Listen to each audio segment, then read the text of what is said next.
入ってます？ Apologies for delaying to start this session, but the previous session's a little bit longer, so we are about to start. Thank you for your patience.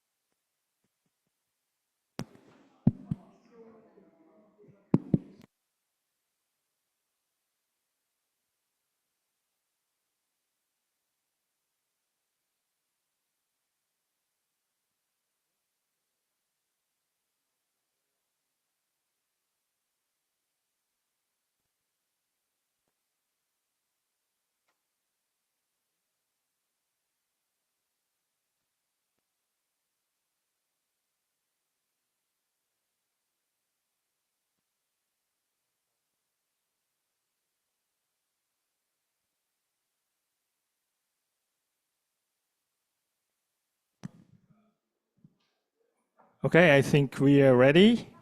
So we have two speakers here for this session from 8 to 9. This session will discuss about essential tips to run your business in Japan, how to enter, the uniqueness of the Japanese market and how you enter the market as a foreigner.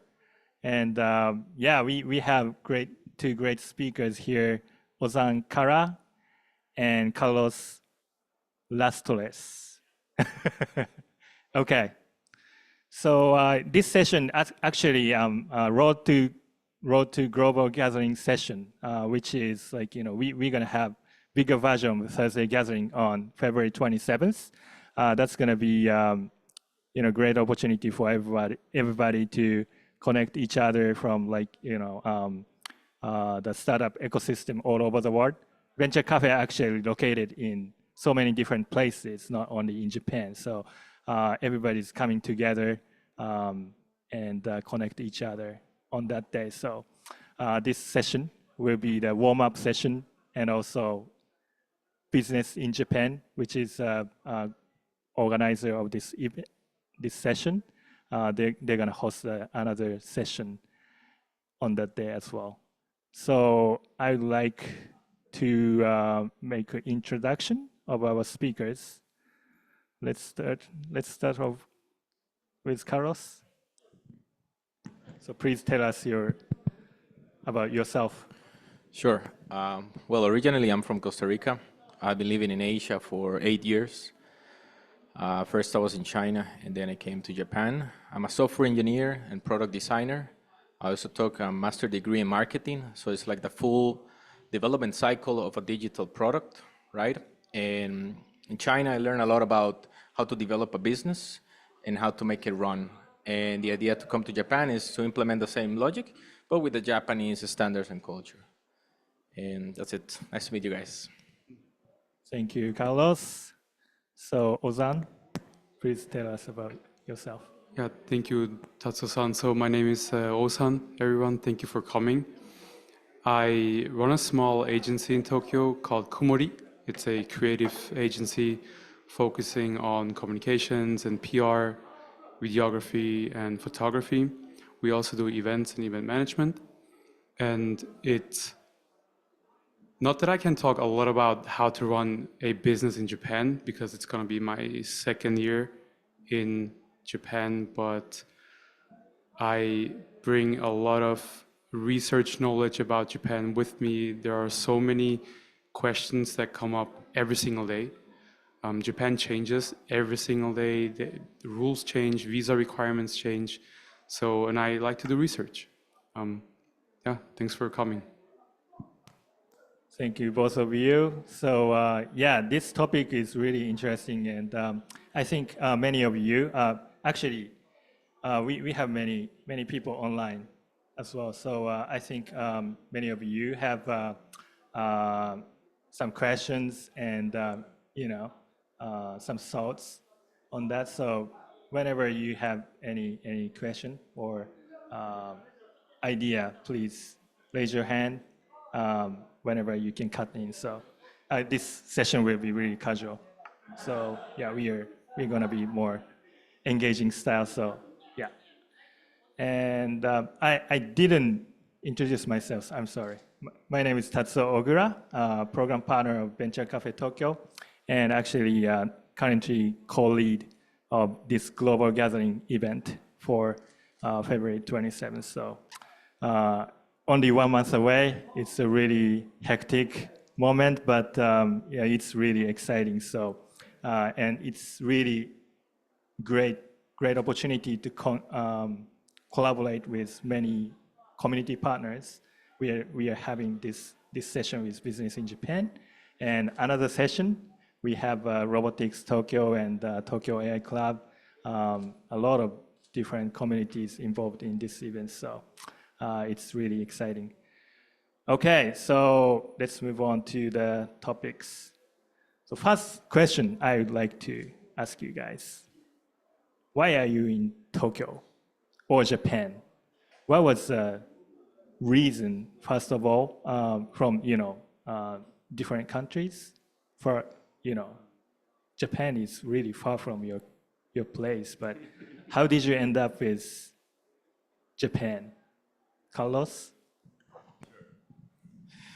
Well, I came from Latin America. Latin America is a very relaxed place, right? Everything's like chill and take things slow.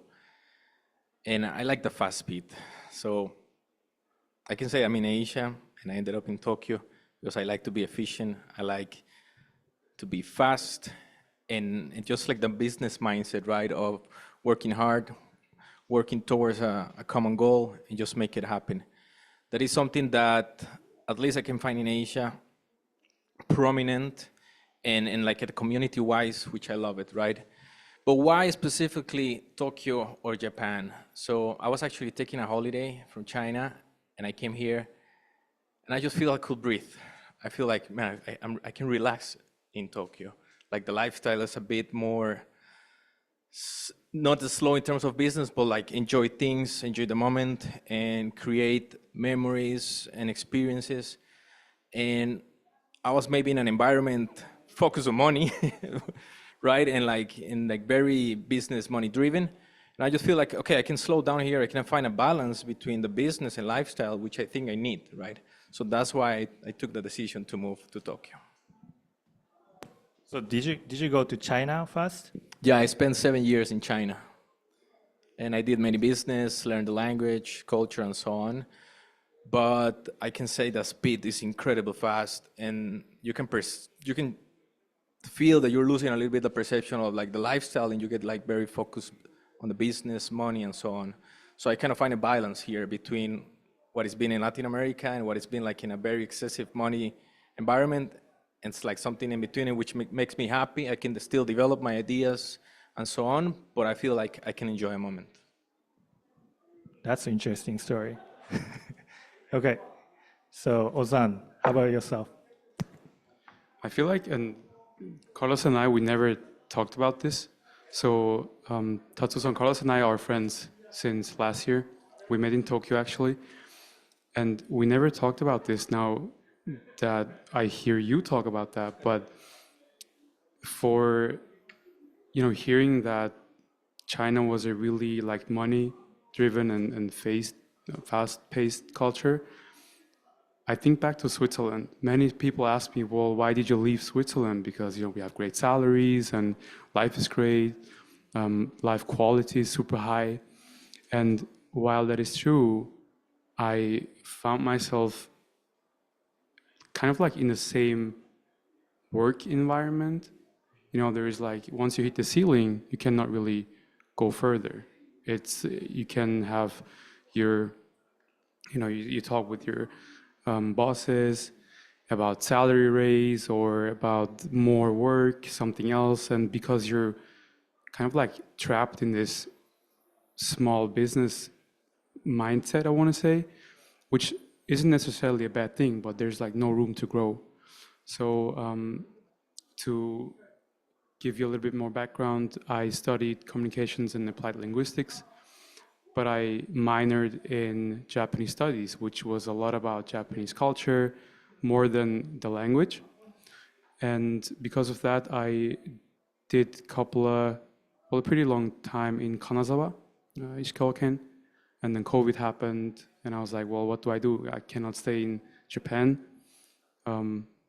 So I had to go back to Switzerland, and then I was like, this is not it. Like, the Japan dream is not over. You know, I studied Japanese studies. I want to be back, see what where this road goes to. And then 2023, no, 2022 in October, I think Japan reopened the borders. And I was like, hell yeah, let's go. And I don't know why I am in Tokyo still, because there are so many great places in Japan. But I'm in Japan because, and this is what Carlos just mentioned, you feel this moment where you can like breathe. You take a weekend off, you rent a car, maybe you have a car, and even if you like drive 2 hours away from Tokyo, the scenery changes, people change, the air changes, and you don't get that necessarily in a small country like Switzerland. You know, I'm in Zurich. I take the train for 3 hours, and like I'm in the French part of Switzerland, and the cities are the same, environment the same, you know. So, and here you take the train, Shinkansen, 2 hours, and you're almost in in Sendai, where everything is different. You can take a local train from Sendai, and you're like in the midst of mountains and forests. So I think that's what kept me in Japan rather than what brought me to Japan. So Japan is the only foreign country for you to, I mean, like experience, like resides the abroad. That Japan is the only country you have experienced. So living wise, yes. I traveled in Asia. I traveled a lot of countries. I've never been to the States, and I know we talked about the States before with you, but I have never been to South America, which I like honestly want to see, want to go. I have so many friends there from back from when I did an exchange, but living wise, Japan. Yep. I heard that you speak 6 languages, right? Okay, so it depends what speaking means. So if if we're talking about understanding, you know, Italian, Spanish, French is pretty similar in terms of understanding a language. Portuguese a little bit different. So I grew up in a Turkish household back home, but with friends we would speak Swiss German, which is kind of like its own language. It's not really a dialect of German, but then the national language of the German part of Switzerland is German. So at school and all the essays and everything, the official language is like German. And then with friends, it's Swiss German. At home is Turkish. I learned pretty early on English, and then college was like Spanish came into play. Carlos and I sometimes I throw like some Spanish words in there, and then of course Japanese. Still learning, still ongoing, but yeah. That's impressive. Yeah. All right. Hey, but I mean, look, Chinese yeah. is one of the most difficult languages to learn. It's more difficult than Japanese. And Carlos here speaks Chinese. But it's pretty fun language, so it's okay. That's awesome. Okay, so now I learned why you are here. How did you end up with Japan and Tokyo?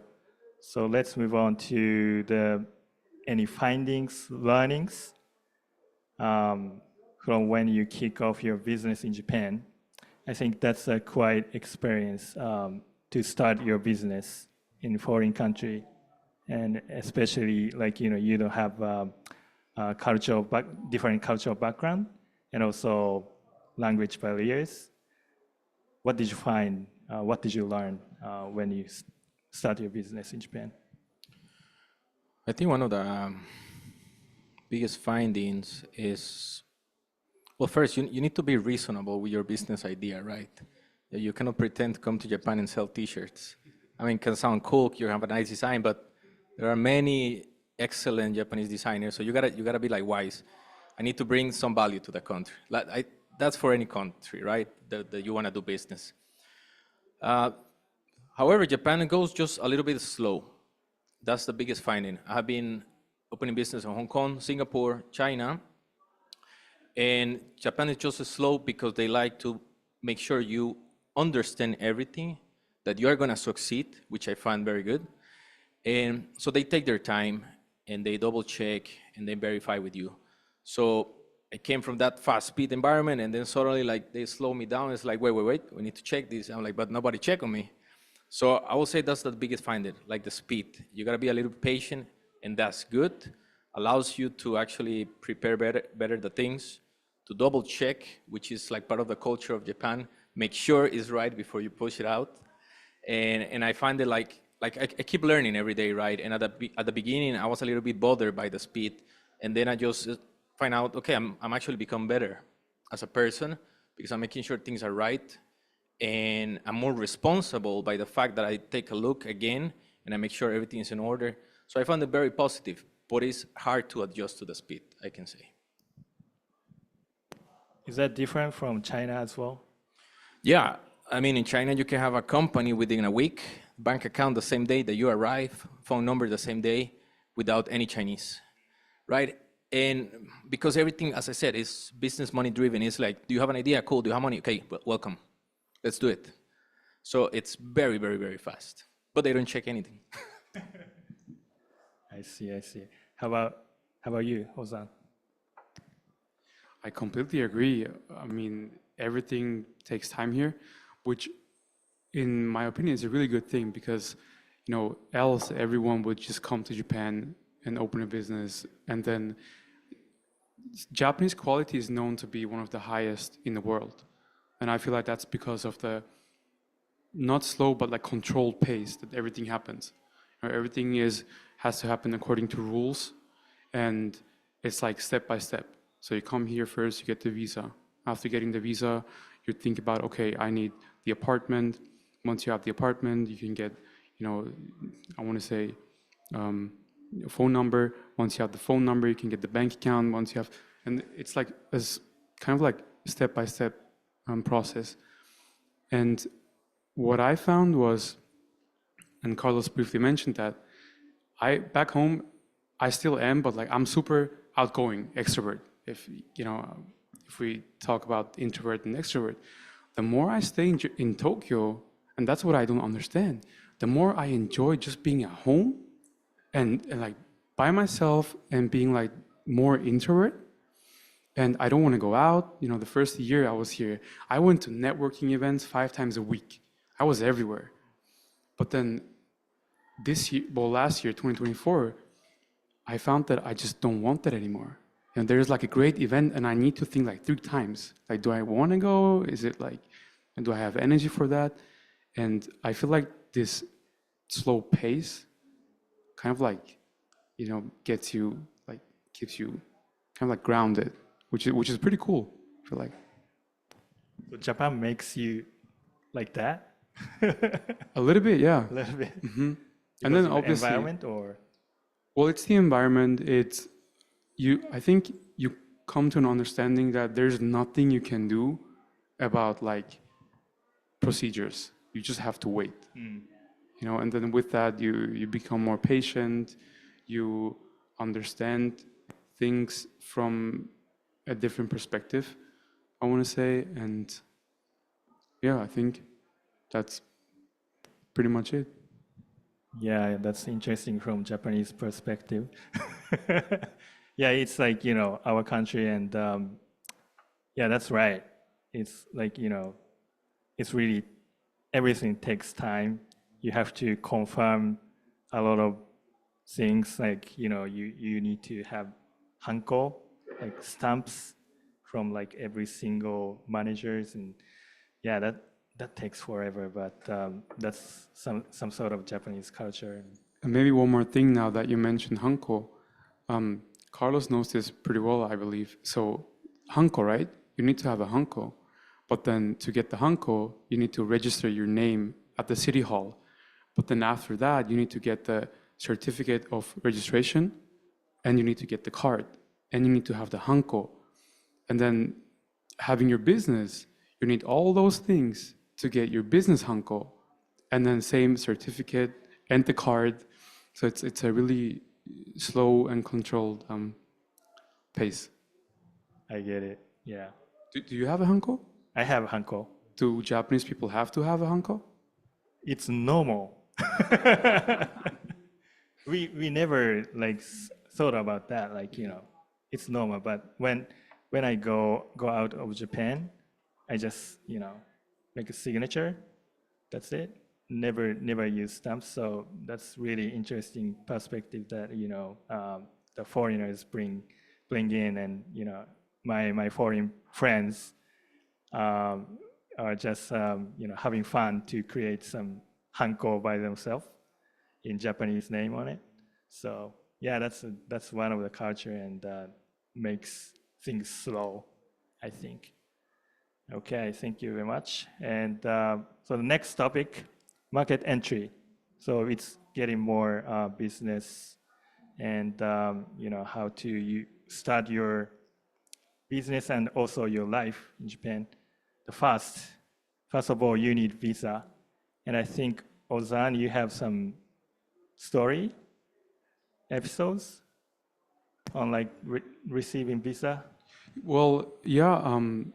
So the usual way how you get a visa is through an employer.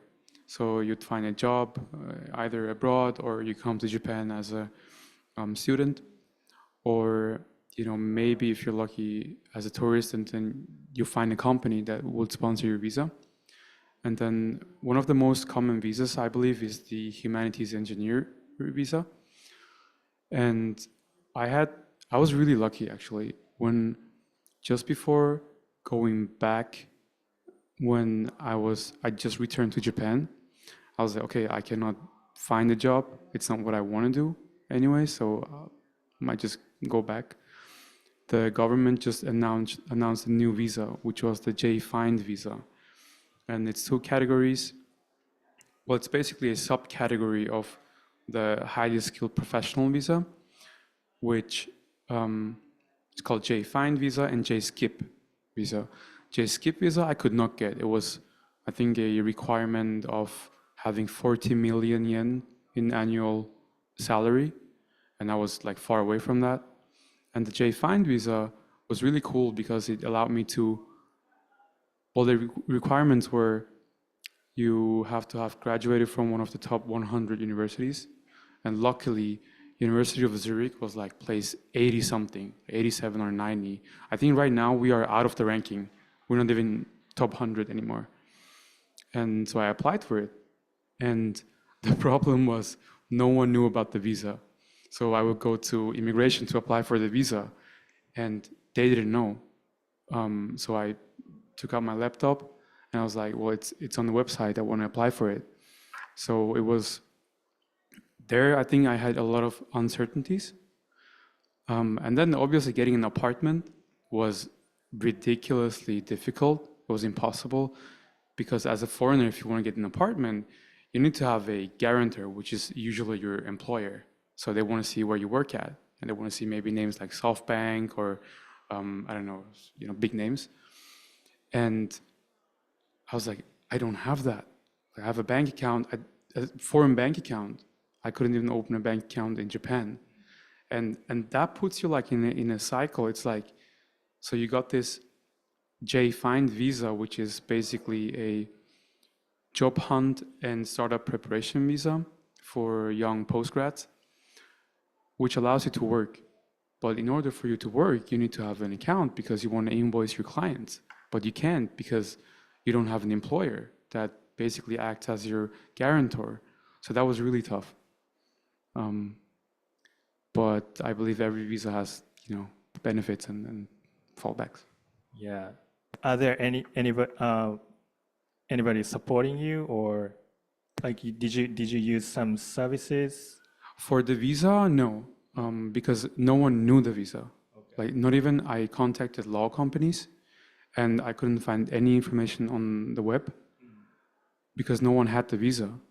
So For that, no. When it comes to incorporation and getting business manager visa, which Carlos has, there are so many resources that help you. One of the first entities that helped me was TOSBEC. So it's called Tokyo One Step Business Establishment Center. And they have like a booth for incorporation, immigration, taxing, pension, and stuff. But I believe Carlos can say more about the business manager visa. Sure. Yes, as Osan is saying, actually you cannot find too much information. I didn't know about that visa.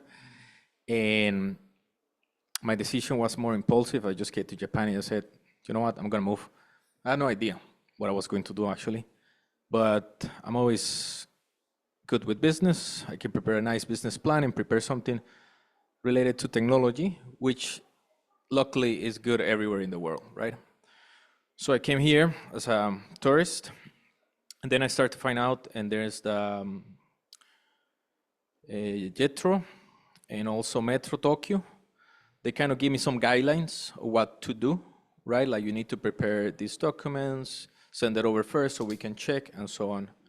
It is quite difficult to get the business manager visa, but it's doable, right? They really want to see that you are an expert in your field, that you can earn money, and that you're, the most important, that you're gonna bring value, create job opportunities, move the money around Japan, and improve the country, right? So because I was related to technology, software development, and software design, they were like, okay, this is something that could actually help. But again, as Osan is saying, it just takes some time, preparation. Not all the time they know properly the rules as well, so you kind of need to sit down with them and is this okay?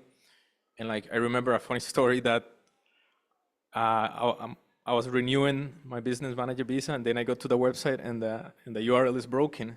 So I sent an email. I'm like, okay, the URL is broken, but I need to renew this.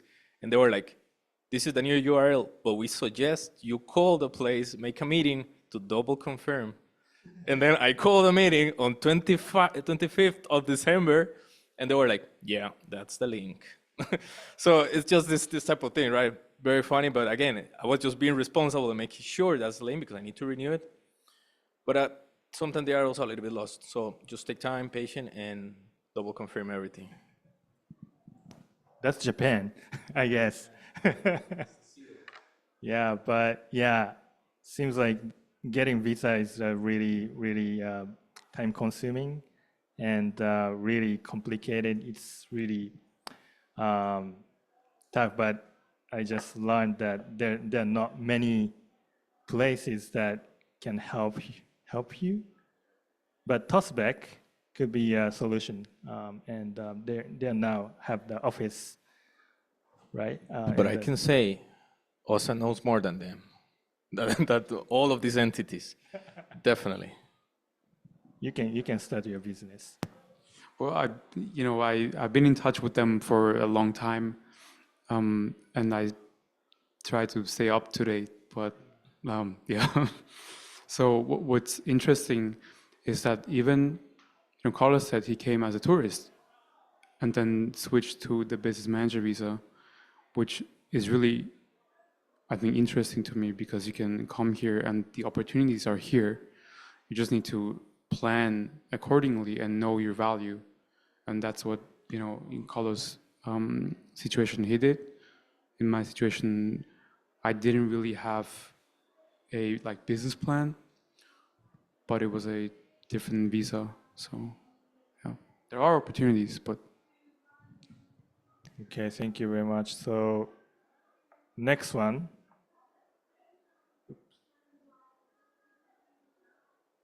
Cultural nuances. I think we already touched a little bit, like Hanko and stuff, but are there anything to add or any interesting experience you had you want to share? Yeah, at least I'll speak for myself. No, I don't know, Osan, but Latin America, we not always follow the rules, right? Sometimes we go a little bit around, and that's okay.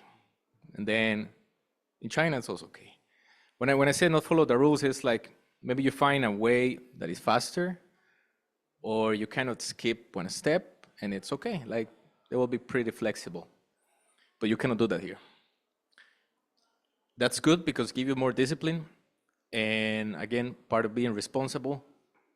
But that was a big cultural nuance for me because I came again, like I cannot do this right now. Okay, can I do this? For example, if I need to do A, B, and C, I was used to, okay, I'm hold on A, I will start B and C. But here's like, until you don't finish A and we verify that A is okay, you cannot do anything. So I feel like, wait, I, I'm getting anxious because I know I still have B and C and time, the deadline is approaching. So that was like something that I needed to adjust myself and learn. Now I feel actually like, as I said, more disciplined than before and like thinking and planning previously before entering into the ABC because I know it's gonna take time. So that was like one of the biggest pushes for me. That's cool. You change yourself, more discipline. Okay. How about you, Ozan? Do you have any other story? Well, it goes all hand in hand. If it's an interesting thing, if it's not business related, if that's okay. So I I said I studied Japanese studies back in Switzerland, but we never, if you're never in Japan, you don't really know. You just in theory, you've heard of things. So we wanted to reserve. Well, I wanted to reserve a restaurant for like 10 people. So I called. I was like, I want to reserve for 10 people. Can we? Do you have space? And first thing the person said, いや、それはちょっと難しいです. So I was like, because I know the place, I know the layout. I was like, okay, no problem. I know it's difficult, but we can put two tables together, like super Turkish mindset, or maybe Latin American. There's no problem. Yeah, put two tables together. It doesn't work. So I was like, well, can we split like 5-5? And that person was like, いや、ちょっと難しいです. And then I talked to my Japanese friends, and that was 2 years ago. And then they were like, no. Like when someone says it's 難しいです, that means no. It's like a polite no. So there are like small nuances like that in Japan that happen pretty often, and you never know until it happens to you. So yeah. So that's something not business related. And the other thing may be everything takes time, even, and that's for young people especially. Like until you land one client, if you start your business, it takes time, especially if you work with Japanese companies. And there's one rule that can maybe, if you're lucky, break that time span, and that's if you get introduced by someone that knows that person. And in my case, I still have the same Japanese teacher that I had 2 years ago. And we talked about publishing a book. And then he was like, well, I have this client. He's a publisher in Japan. I'm giving one of their employees Japanese class. Let me introduce you. And then I went there, and the founder was not there that day. So I had to follow up. And then it was super casual. They called up and said, hey, we have time today. Can you come? And I was in trainers. I had like sports pants on. I was half an hour away from there. So I was like, yes, why not? Because it was like a casual chat, right? So I end up being there. It turns out that casual chat was like an interview, because my Japanese teacher had told them that I did communications workshops, and I didn't know. And then I learned if someone invites you for, having like a introduction, like a jiko shokai, 90% that's the interview, but you don't know. So that was maybe another nuance story. Yeah, like Japanese language is often called like high context. and it's like nuances are really tough to get. People tend to say something like, you know, vague. So like ちょっと難しいです kind of thing is like everywhere. And also, that's Japanese way of actually politeness. But it's really, really hard to understand, I think, when, people from other countries come, when, those people who express yourself straight doesn't understand what Japanese people want to say. But gradually, I think you get used to it. Yeah, okay. It seems like run your business in Japan is really, really 難しい so far. But I think there should be, many good reasons and many good opportunities around that. So market entry, business environment here in Japan. Are there any specific topic to touch on this? Well, now that you mentioned that, we have been saying it's muskashi. The good thing is Japan, in terms of at least digital technology, it's just a little bit ahead in the past from, like, let's say China, US, and so on. So that gives us a nice advantage, right? There are like some tools, procedures, way to do things that are just coming to Japan, and then everybody feels like, wow, this is so modern, but maybe we have been doing it like for 5 years, which makes us as an expert. So yes, it's hard to enter. It will take time, but the reward is higher than a place that you can enter right away. Because at least, as I said, I did my business manager visa, and then I present myself, and then suddenly I got a lot of people in LinkedIn, hey, we need a profile like you, because there is nobody that can do it.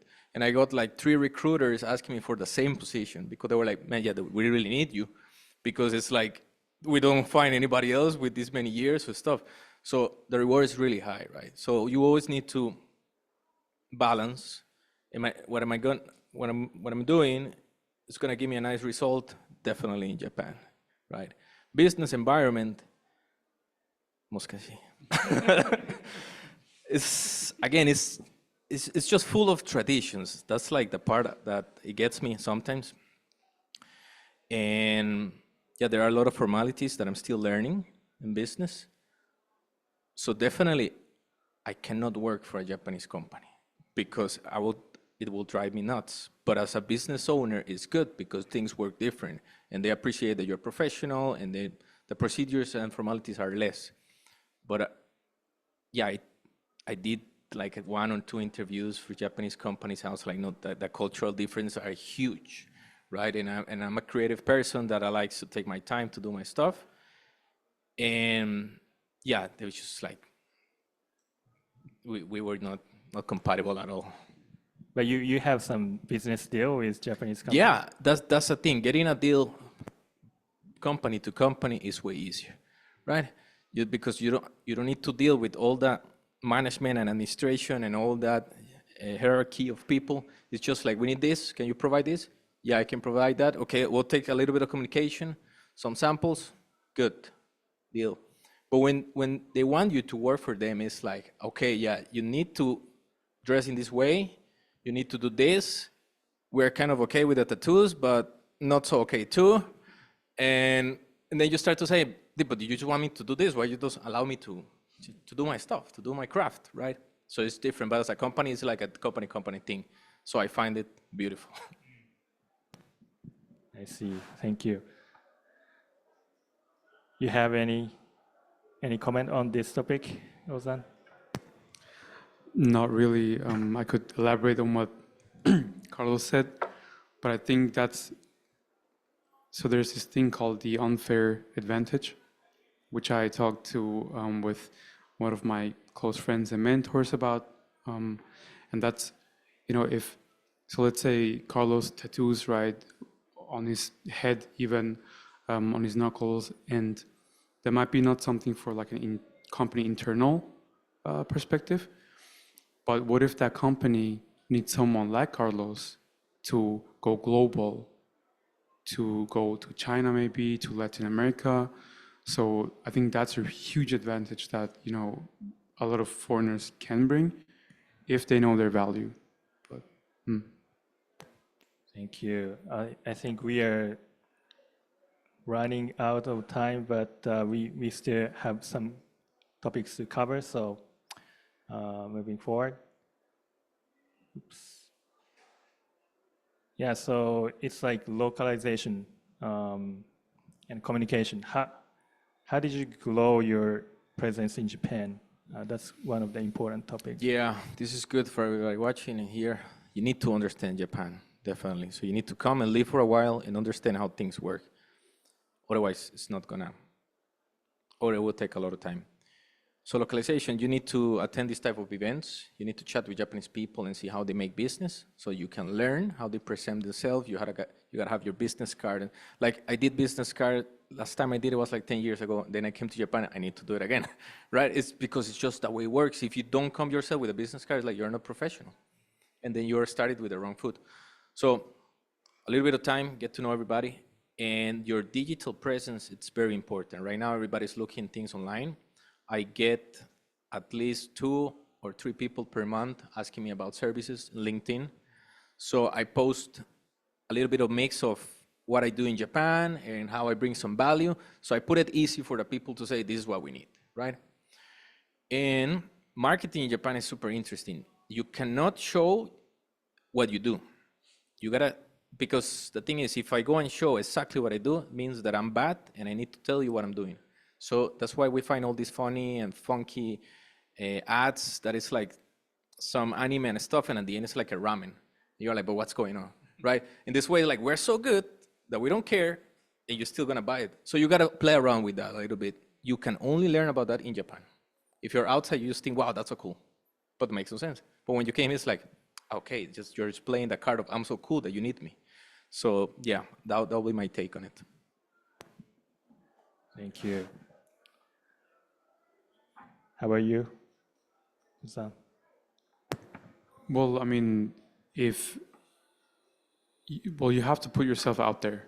You, either as a business owner, as a sole proprietor, as a freelancer, because well, especially then, if you are responsible for your clients and for your salary, basically. Like that's how many clients you get will determine if you can exaggerate it, say, eat at the end of the month or not. And you have to have a portfolio, especially if you're a designer, if you are a creative person, you have to have a portfolio somewhere to show to people and then just put it out on LinkedIn. There are so many free tools that, people have LinkedIn, but they don't use it. At least like just put yourself out there. Don't really think about, if people are going to like my content or not.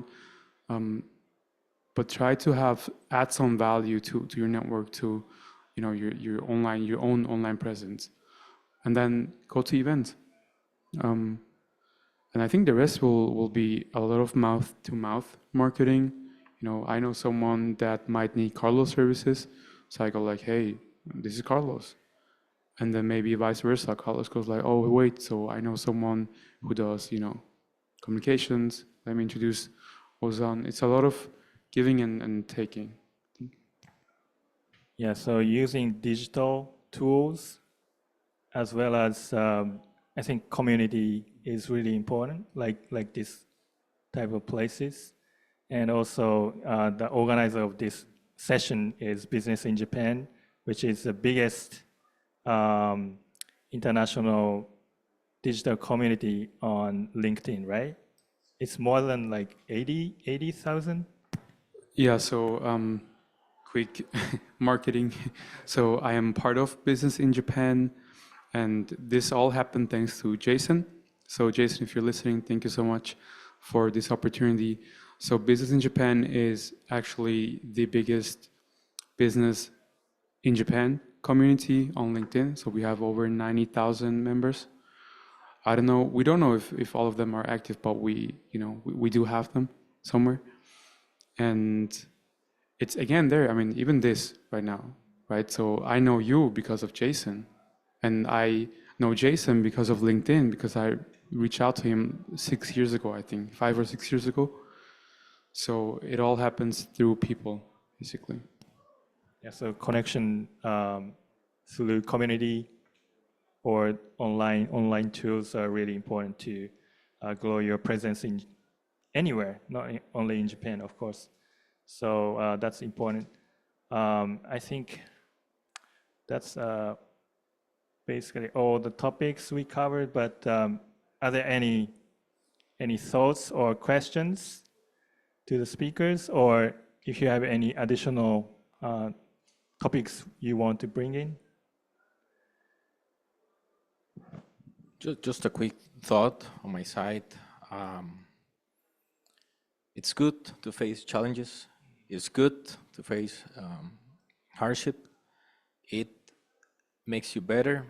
It kind of, the steel needs to go through fire and a lot of hammering before making a sword. So I can say Japan is a country that really get the best of you. And it's gonna be hard and it's gonna hurt and you're gonna get frustrated and you're gonna think about it, but it gets the best of you. And that's, I think, one of the things I love and what I can be in here. It hurts, but at the end, it's one of the best decisions I have made in my life. That's great.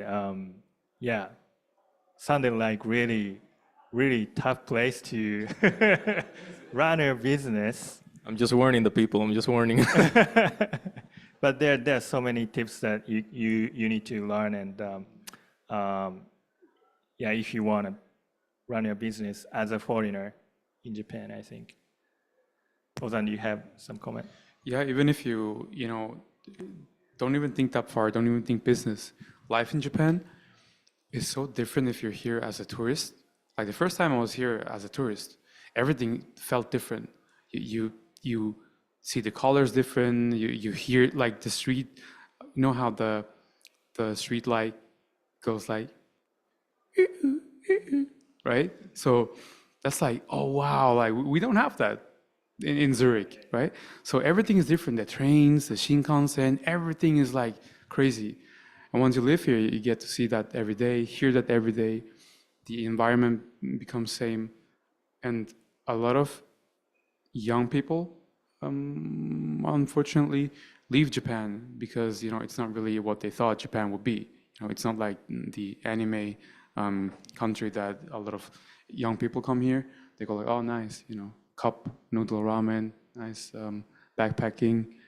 It's life is not that, and so being here as a tourist is different than being here as a student, than actually living here, being an employee, than actually running your own business. And to me, at least, I love it because Japan is so convenient. And I mean, I cannot even talk with those people who have been here for like a decade or 2 decades, all those foreigners. They for sure understand me, but life is so convenient here. You can find your community. It's, healthcare is amazing in Japan. Life cost is relatively low compared to at least Switzerland, where I'm from. Even if you earn a lot of money, you have to pay around $2,000 for like a studio apartment. And, it's tough out there everywhere, but I think it's pretty convenient in Japan. That's great. I think I learned a lot as Japanese perspective. When we have people from overseas, we need to respect each other. And actually, it seems like it's really tough for you guys to live, get used to how the Japanese culture trades and stuff like that. But Japan is really famous for punctual for everything, and what else? It's like disciplined. But we need to have more flexibility, I think, a little bit, when it comes to, like, your story, Ozan's story about, like, ちょっと難しい. Maybe you can do that, but I don't know. But yeah, from Japanese standpoint, I think we need to learn from these different perspectives, and we can be a little bit more flexible, but still disciplined. So yeah, we can make it better, I think. Are there any question? Okay, sure.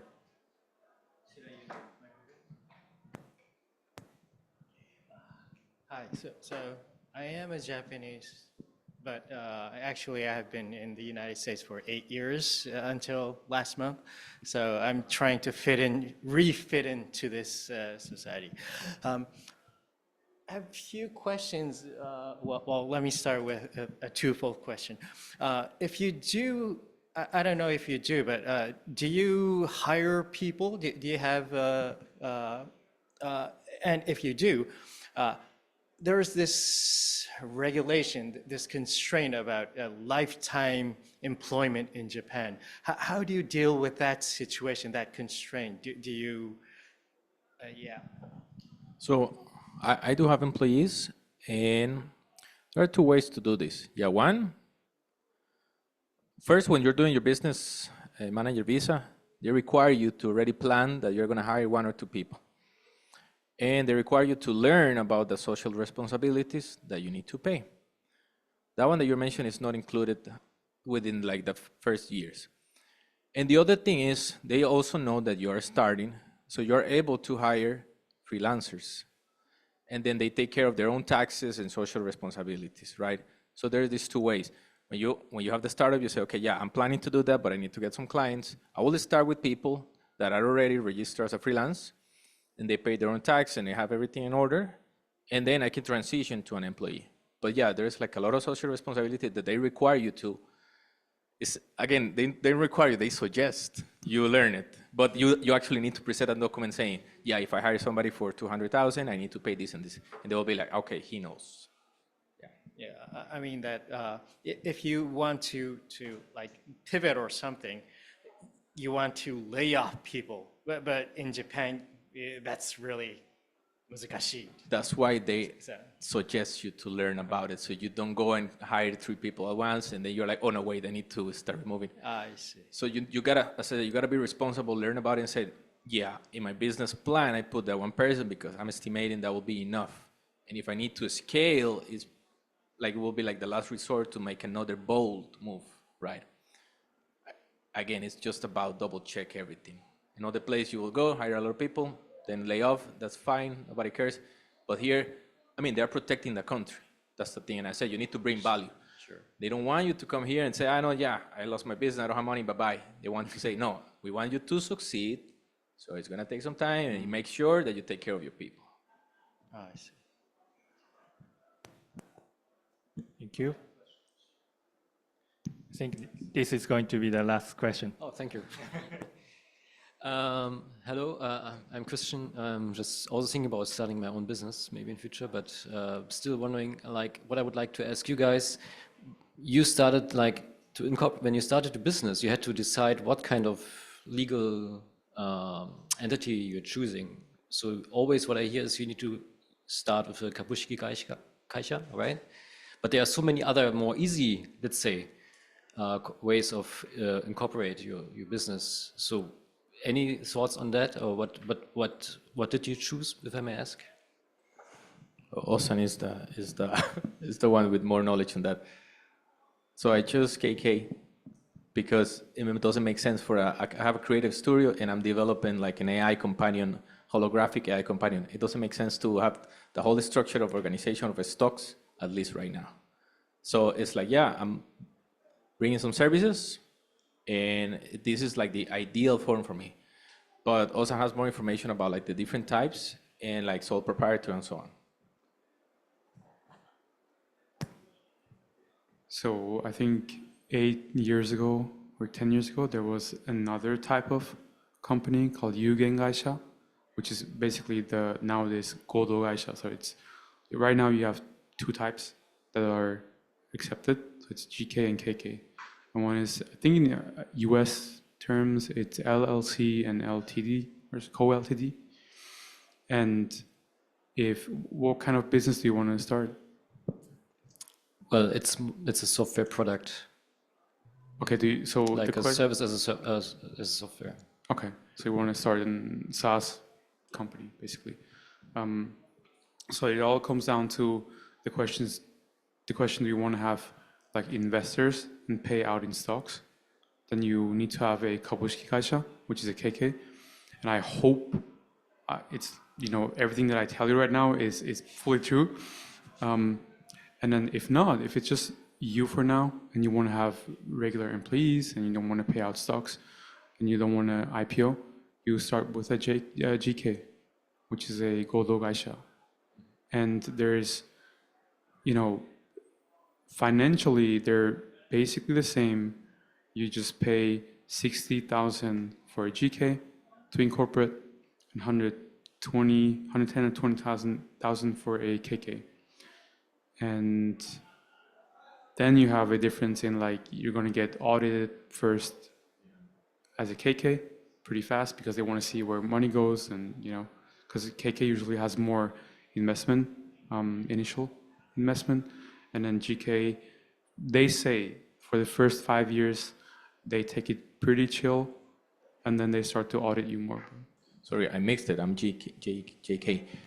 I definitely suggest you to go JK, because KK is if you have something in your own country and you are bringing like a branch to Japan and you say, yeah, so I talk with some companies, they are ready to put this money and so on, but that's going to be way more strict. So let's say you're a good software developer and you find like some people already finding you and you're like, yeah, I can bring my services and give some value. Take it chill. Don't even think about investment, because you're already generating revenue. With technology, it's very easy to generate revenue. It's not like you're bringing, I don't know, that you need to build infrastructure or whatsoever, right? Take it easy, because with KK, the banks will start to ask a lot. You need to prove that the business plan is going to be harder. Prove where the money is going, where it's coming from. If it is a branch of another company, okay, give us all the papers of the company, your clients and so on. It's just not what you need right now. In the future, if you have special software that you can sell, then you will open eventually a sub-company KK and do it properly. But I suggest JK. Thank you very much. Maybe, Christian, one more thing. So, and maybe Tatsu-san, you can tell more about this, but so KK used to be, it's a very long established company form, a company entity. GK, I believe, started, I don't want to lie, 20 years ago. So it's fairly new in Japanese terms. That's why if you want to work with Japanese corporates, having a KK will give you an advantage. But if your company, is targeted towards foreigners or like Aishike, GK will be fine. Facebook is a GK, Amazon is a GK, Google is GK. So yeah, I just wanted to know if you can do it also without having a KK, right? And you both are basically showing it works, right? All right, thank you very much. And before closing this session, we received one comment from online. I'm gonna read it up. I could speak 7 languages now. I wish a Japanese postgraduate, but I realized without fluent in Japanese, it is not matters in Japan, even I am Nikkeijin. Or Japanese accept foreigners, or Japanese will die day by day. Simple this way. That's a bit hard. So if you want to work for a Japanese company, you definitely need conversational Japanese. You can show a test, but you need to be, it's that one thing is the test and another one is being able to talk. I know foreigners that they don't have any test, but they talk because they have been like in independent classes or they have been for some time. To work for a Japanese company, you need to talk Japanese. There is no other way. It just doesn't work. Yeah. and I mean, that comment might be a little bit harsh, if they die, but I mean, look, you're coming to Japan, and the least you can do is just show a little bit of respect, learn the language, because Japan has functioned the way it has over you know, so many years, because everything was in Japanese, because all the foreigners that came in 20 years ago, 30 years ago, they adapted. So I have a lot of senior consultants in my network. All of them speak Japanese because they had to learn, they had to adapt. It's probably more the younger people that come to Japan and go like, I don't want to, why do I learn Japanese? English, they should learn English. No, you should learn Japanese. You're coming to Japan. Don't expect, you don't go to an Italian restaurant and order Turkish food. You go there and order Italian because it's an Italian restaurant. So I think we need to show the adequate amount of respect and learn the language, and that's in every country the same. I just want to say, "ちょっと難しい." All right. So I think that's a wrap for this session. And I have one announcement. As I said, as I touched the first, we're going to have global gathering on February 27th next month. It's going to be less than 50 days. So yeah, please join us. It's going to be great. And we expect to have more than 500, expect to have 1,000, try to hit 1,000 people coming on that day. We're going to have like three tracks, one pitch event, Pitch to Tokyo, which is a whole, venture cafe locations all over the world, more than 10 locations. All the winners from regional round will come together, and it's going to be exciting moment. And also we have two more stages, tracks. One is focusing on Japan immersion, like this session, and business in Japan will have a session how to run your market development in Japan. And the other one is industrial talk, innovation village, which will be like AI, robotics, those guys, and also sustainability, food tech, those different industrial talks will be happening. So that's going to be really action-packed event, and it's going to be exciting. So please join us. Sign up from this QR code. You can read this QR code, and you can sign up now. It's whole free event, so why don't you join us? Okay, thank you very much. It's a little bit late, but thank you for joining us. Thank you, everybody.